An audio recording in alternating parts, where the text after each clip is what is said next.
마태복음 5장 1절에서 3절 말씀입니다. 제5장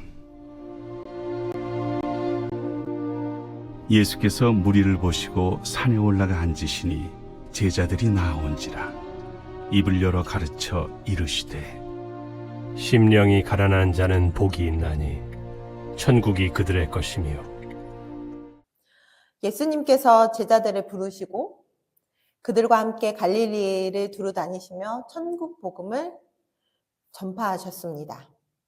예수님께서 지나가시는 곳마다 모든 병과 모든 약한 것들이 낫게 되죠. 이 모습은 로마가 다스리는 수리아 온 지역에 퍼집니다. 사람들은 자신의 고통을 가지고 예수님 앞에 섭니다. 그때마다 예수님께서는 한 사람 한 사람을 고쳐주시고 더욱더 사랑해 주셨어요. 사람들은 예수님의 모습을 보고 점점 더 모여듭니다. 오늘 말씀 산상수훈은 예수님께 모여드는 사람들을 보시며 산에 오르시는 모습을 시작합니다. 유대인들에게 산은 하나님과 사람이 만나는 거룩한 장소입니다. 모세가 하나님의 율법을 받은 시내산. 하나님의 율법을 모세가 받았다면 예수님께서는 산에 오르시어 하나님 나라의 새로운 법을 선포하십니다. 율법을 준수하고 지키는 것에 의를 두지만 산상수훈은 구약의 율법을 내면적 차원으로까지 끌어올려서 하나님의 사람이 하나님 나라의 삶을 살아가기를 원하시기 때문에 이 말씀을 하셨어요. 특히 오늘 말씀은 산상수훈 중에서도 가장 유명한 팔복입니다. 우리는 앞으로 팔복을 8주 동안 이야기 나눌 예정인데요. 오늘 나눌 말씀은 첫 번째로 천국 소유의 복입니다. 3절 말씀에 심령이 가난한 자는 복이 있나니 천국이 그들의 것이미요. 심령이 가난하다는 것은 깊은 영적 상태를 의미합니다. 자신의 영적으로 아무것도 아닌 것이었음을 깨닫고 자신을 낮추는 마음가짐을 말합니다. 성전에 바리새인과 세리가 있어요. 바리새인은 앞으로 나와서 기도를 하는데 그 기도 소리가 좀 이상합니다. 오 하나님, 내가 다른 사람과 같지 않으니 감사합니다. 강도나 사기꾼이나 가늠하는 자나 행여 이 세리와 같지 않으니 감사합니다. 한편 가장자리에서도 감히 고개를 들지 못하는 한 남자가 있어요. 그는 세리였어요. 그는 자신이 하나님 앞에 얼마나 죄스러운지 알고 있었어요. 의로운 것이 하나도 없는 자기 자신을 구원하실 분은 오직 하나님뿐이심을 알았기 때문에 그는 이렇게 기도합니다. 하나님, 불쌍히 여겨주세요. 이 죄인을 용서해 주세요. 하나님 앞에 죄인이 아닌 사람은 아무도 없어요. 로마서 3장 10절에 기록된 바 의인은 없나니 하나도 없으며 의인은 없습니다. 하나님 앞에서 모든 사람이 죄인입니다. 오직 예수님만이 의인이시오 길과 생명이 되십니다. 자신이 주님 앞에 죄인임을 고백하는 이 세리의 기도는요, 심령이 가난한 자에게 나오는 기도입니다. 그러므로 우리는 주님 앞에 기도할 때 주님 불쌍히 여겨주세요. 이렇게 기도를 해야 돼요. 하나님의 긍휼로 우리를 덮으시고 안으실 때 우리는 살아갈 수 있습니다. 그러나 바리새인의 기도는요, 자신의 업적을 자랑하기 바빴고 자기 확신에 찬 교만은 성령 가득 채웠습니다. 오늘 우리는 바리새인의 자기 확신에 찬 교만을 생각해 봐야 합니다. 여러분, 자기 확신이 죄가 될 수 있다는 것 아십니까? 요즘 서점에 가면 부자가 되기 위한 확신, 이렇게 책 안에 가운데 확신 이렇게 떡하니 있어요. 이 자기계발서가 있다는 소리는 사람들이 그것을 갈망하고 원한다는 거죠. 물론 자기 자신의 분야에 어느 정도는 확신하고 중요하게 역할이 있을 건데요. 사람은요, 자신의 지식, 소유, 경험치가 쌓이면 내 안에서 기준이 만들어져요. 그 기준대로 살아가는 지혜를 가졌습니다. 하지만 하나님보다 자신의 생각과 자신의 기준을 더 신뢰하고 자신이 만든 기준에 맹신하게 되면 이 자기 확신은 하나님을 믿지 못하는 상태로 만들어버릴 수 있다는 것을 알아야 합니다. 바리새인의 기준은요, 율법이었어요. 자신이 그 율법을 지킴으로 자기 확신이 생겼습니다. 그래서 그는 자신의 기준으로 세리를 멸시했고 그 모습은 세리를 향한 칼이 되어 날아갔을 것입니다. 하나님을 율법으로 가두고 하나님의 사랑을 보지 못했던 것입니다. 일단 자기 확신이 들어오면요, 다른 사람의 말과 마음이 보이지 않습니다. 성경의 또 다른 모습은요, 예수님의 말도 듣지 않는 한 사람이 또 있어요. 그 사람의 이름은 바로 베드로입니다. 예수님께서 곧 십자가 지실 때 제자들을 보시고서 그들이 목자 없는 양같이 허둥지둥 될 것이나 다시 살아난 뒤에 제자들보다 앞서 갈릴리로 가실 것을 말씀하십니다. 그런데 베드로는 예수님 말씀에 불쑥 껴들고 말아요. 예수님, 다 버릴지라도 나는 그러하지 않겠나이다. 그러자 예수님께서 베드로에게 이렇게 말씀하세요. 너무 자신하지 마라. 오늘 바로 이 밤 수탉이 2번 울기 전에 네가 나를 부인할 것이다. 그러자 베드로가 거세게 반발하면서 예수님께 자기 확신으로 이렇게 이야기를 해요. 주님과 함께 죽는 한이 있더라도 절대로 주님을 부인하지 않겠나이다. 베드로가 예수님의 말씀에 거세게 반발했던 것은 마음속 깊은 곳에 이런 마음이 있었을 것 같아요. 주님, 저를 어떻게 보시길래요? 그렇게 말씀하시나요? 저 예수님을 부인하는 사람, 그런 야비한 사람이 아니에요. 저는 예수님과 끝까지 옆에서 의리 지키는 사람이에요. 자신의 의리를, 자신의 믿음을 엄청 확신했을 것입니다. 예수님께서 베드로의 부인 예고를 하시기 전에 제자들이 모여서 누가 크냐는 다툼이 있었습니다. 그들의 다툼은 명예욕과 경쟁 심리 때문에 잘못된 메시아관 때문에 생긴 일이었습니다. 예수님께서 유대인의 왕이 되실 때 한 자리를 차지하겠다는 마음의 확신에서 생겨난 다툼이었습니다. 그 속에 베드로가 있었어요. 베드로가 생각하는 이 메시아는요, 유대인의 왕, 다윗의 영광을 회복하는 정치적인 왕이었던 것 같아요. 그렇기 때문에 확신에 차 있었기 때문에 예수님께서 죽음과 부활을 말씀하실 때마다 듣지 않습니다. 처음 말씀하셨을 때에도 마찬가지였어요. 죽음과 부활을 말씀하신 예수님을 붙들고서 이렇게 항변합니다. 주님, 안 됩니다.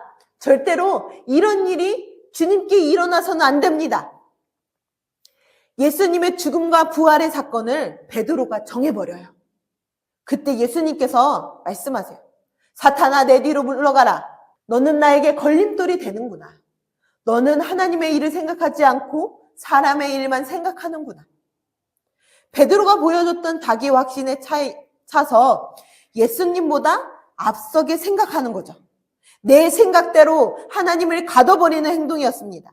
내 생각대로 하나님을 통제하고 그의 확신은 곧 큰 죄가 됩니다. 예수님께서 베드로에게 사탄아, 내 뒤로 물러가라 하신 것은요, 내 생각대로, 내 뜻대로 하나님을 통제하려 했기 때문이에요.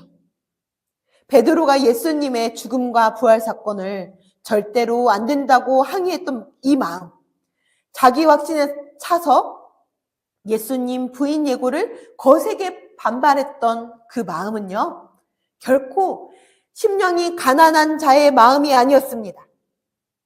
그런데요, 베드로는요, 처음부터 이렇지 않았어요.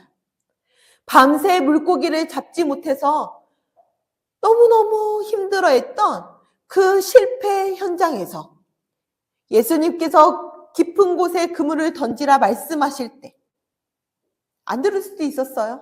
하지만 자신의 경험이 아니라 예수님의 말씀에 의지하여 깊은 데에 그물을 던졌더니 그물이 찢어지도록 고기를 잡게 됩니다. 그 기적에서 베드로는요, 아싸, 좋다, 이렇게 기뻐하지 않았어요. 오히려 자신의 부정함을 먼저 깨닫고 예수님 발 앞에 엎드립니다. 주여, 나를 떠나소서. 나는 죄인이로소이다. 예수님께서 베드로를 부르실 때 예수님의 그 신성 앞에서 심령이 가난함을 경험하게 됩니다. 그렇게 내 안에 선한 것이 없다는 것을 생각했던 베드로가 언제부터 변했을까요? 언제부터 예수님을 따르지 않았을까요? 예수님을 따르는 그 무리들이 많아지면서 이 수많은 무리들 앞에서 어쩌면 자신도 모르게 확신에 찬 것이 아니었을까요? 여러분, 이 세상에서 살다 보니 나의 지식, 나의 경험으로 이 경험들이 확신이 되어서 살아가진 않습니까? 예수님을 결코 부인하지 않겠다던 베드로는 닭이 2번 울기 전에 예수님을 3번 부인했고요. 자기의 확신에 차서 그 모든 것이 무너지는 순간, 자신이 아무것도 아니라는 존재가 였음을 깨닫는 순간, 그때 예수님을 만납니다. 세상의 기준과 자기 확신이 아니라 자신의 그런 그릇들이 비워지는 순간이었습니다. 그릇이 비어 있어야 새로운 것을 채울 수 있듯이 심령이 비어 있어야 예수로 채울 수 있게 됩니다. 내가 아무것도 아닐 때 영적 겸손함을 배우고 내가 아무것도 아닐 때 비로소 예수님이 보입니다. 그렇게 심령이 가난함을 경험하게 됩니다. 그렇게 심령이 가난한 사람으로 살아내는 것입니다. 제자들도 인생의 시행착오들을 많이 겪으면서 고난을 만나면서 예수님을 향한 신뢰함으로 주께서 이끄시는 인생길로 걸어가게 됩니다. 신뢰는 주도권을 하나님께 맡기는 것에 있다고 합니다. 베드로는 자신이 예수님을 부인했던 그때의 경험이요, 다시 심령이 가난한 사람으로 되었고, 이제 예수님 십자가 지심과 부활의 현장에서 점점 더 예수님을 신뢰함으로 모든 삶의 주도권을 주께 맡기며 살게 되는 것입니다. 나의 생각과 나의 길을 주님께 물어보면서 한 발 한 발 걸어가고 계십니까? 마틴 로이드 존슨 목사님은요, 신뢰는 하나님의 신실하심에 매달리는 일이라고 하셨습니다. 하나님께 매달려야 합니다, 우리는. 현대인들에게는요, 하나님이 더 이상 필요 없다고 하더라고요. 모든 상황과 모든 것들을 내가 해결하려고 하다 보니 하나님께서 하실 일이 없어졌다는 우픈 이야기를 해요. 하지만 우리 인생에 참 내 뜻대로 되는 일은 많지 않은 것 같습니다. 우리는 분명 평안하고 쉽고 좁고 아프지 않는 그런 길을 원해요. 하지만 인생은 우리를 가만히 두지 않습니다. 기가 막힌 삶들이 우리를 기다리고 있어요. 제가 목회를 하면서 자신의 삶에 오점을 남기지 않기 위해서 노력하는 사람들을 많이 보게 되었어요. 상위 클래스로 가려고 코스가 있더라고요. 강남에서 사는 방법, 강남 키즈로 자녀를 키우는 방법, 자신의 기준으로 만들고 그 기준으로 올라가는 방법들이 엄청나게 있다는 거예요. 그 방법들대로 삶을 살려고 노력해요. 하지만 그게 뜻대로 될까요? 그 노력을 비웃듯이 인생은 뜻대로 흘러가지 않습니다. 제가 아는 분도요. 정말 열심히 살고 내가 그 클래스에 올라가려고 몸부림을 치는데 자신의 뜻대로 흘러가지 않자 모든 사람들과 단절된 삶을 사는 것을 보았습니다. 모든 사람들과 인연을 끊고 자신의 굴 속으로 들어가 버리는데 그 친구에게 필요했던 것은요, 세상 기준이 아니었어요. 오직 하나님이었습니다. 제가 수소문을 해서 겨우겨우 연락처를 알아내서 만났는데요. 그 친구는요, 살 소망이 없더라고요. 정말 끊어졌더라고요. 이미 이 세상 사람이 아닌 것처럼 살고 있더라고요. 그때 그 친구를 자주 만나주고 이야기를 나누면서 지금까지 걸어왔던 것들이 아무것도 아니다. 아무것도 아니어도 그리고 괜찮다는 것. 그런 것들을 자꾸 이야기해주면서 내 안에 있는 것들을 비우기 시작했어요. 그리고 그 비워진 그 심령에 예수로 채우는 작업을 했습니다. 정말로 놀라운 것은 그 친구가요, 점점 사라지는 거예요. 그 얼굴이 점점 밝아지는 것입니다. 그렇게 아무도 없는 그곳에서 예수님을 만나고 지금은요, 교회에서 리더 활동을 하면서 하나님의 뜻을 구하면서 삶을 사는 것을 보았습니다. 우리의 인생이요, 조금 다를 뿐이지 우리도 마찬가지 아닙니까? 수많은 일들이 우리를 찾아와요. 사방에 우겨쌈을 당하는 기분이 우리도 경험했을 것입니다. 보통 우리는요, 그렇게 힘들고 어려운 일이 있으면요, 아둥바둥하면서 어떻게 해서든지 그 힘든 것을 넘어가려고 해요. 넘기려고 해요. 그런데 여러분, 너무 애쓰지 마십시오. 나의 힘을 빼고 하나님께서 이끄시는 것을 바라보세요. 그 문제들을 하나님 앞에 가지고 가세요. 그곳이 벼랑 끝이라며 그곳까지도 따라가는 겁니다. 오늘 말씀 본문에 메시지 성경으로 번역하면은 이렇게 나와요. 같이 읽어볼까요? 시작. 벼랑 끝에 서 있는 너희는 복이 있다. 너희가 작아질수록 하나님과 그분의 다스림이 커진다. 아멘. 벼랑 끝에 선다는 것은요, 나를 비우고 하나님 앞에 선다는 거예요. 광야 같은 삶을 살 뿐만 아니라 매일매일 우리의 삶이요, 하나님 없음을 인정하는 그 길 앞에 설 때 그곳에서 하나님의 비밀이 보이고요, 그곳에서 하나님의 비밀을 발견하게 되는 것입니다. 벼랑 끝에 서야 하나님이 보입니다. 그렇게 내가 작아질 때, 내가 약할 때 강함 되시는 주님을 바라보며 그분께 나의 삶의 주도권을 드리고 예수님을 따라가는 삶이 복이 있다는 것을 알아야 합니다. 나를 붙드시는 하나님, 나를 선한 길로 이끄시는 하나님과 함께 살아가는 것입니다.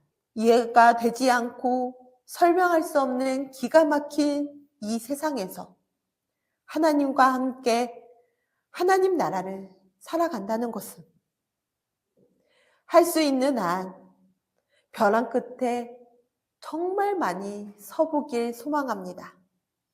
하나님을 경험하고 선하신 하나님께 자신을 드리길 소망합니다. 그렇게 나를 비우고 하나님의 통치하심으로 살아갈 때 하나님을 경험하고 천국을 소유하는 복을 누리는 저와 여러분이 되기를 소망합니다.